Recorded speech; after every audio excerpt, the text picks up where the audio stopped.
Okay, I learned a lot about VVT pulleys on a beams motor, 5th generation 3SG beams. I had this on here to drive my oil pump, drysump race motor, right?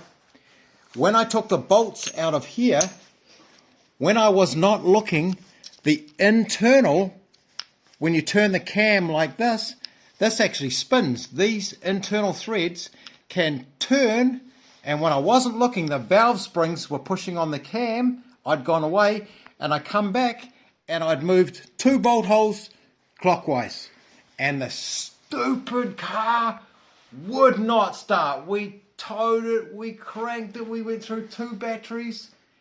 All the cam timing lined up. The cam marks, that lined up, TDC lined up, intake, exhaust, all lined up. Would not start.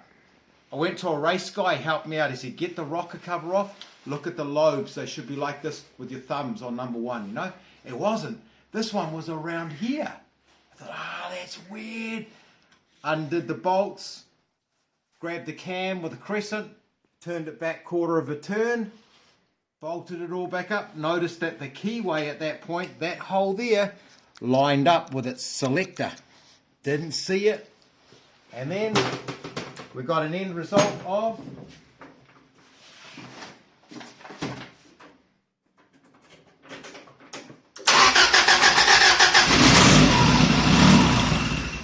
boom, she runs. So if you get a beams motor, never undo the row of bolts, which you probably wouldn't if you weren't putting a cam drive for your oil pump on it.